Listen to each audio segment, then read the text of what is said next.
আতঙ্কিত। দাঁড়ান দাঁড়ান দাঁড়ান, উপরে দাঁড়ান ভাই, আপনার হাত দেখা যায়।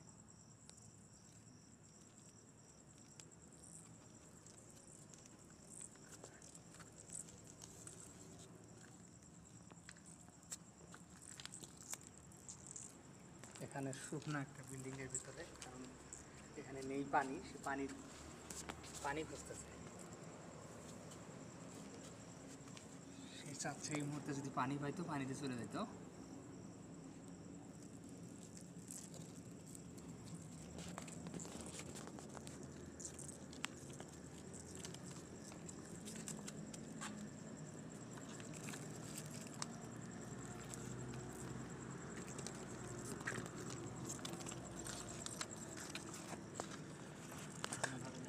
এদিকে ঘুরে দেন, ঘুরে দেন, ঘুরে দেন।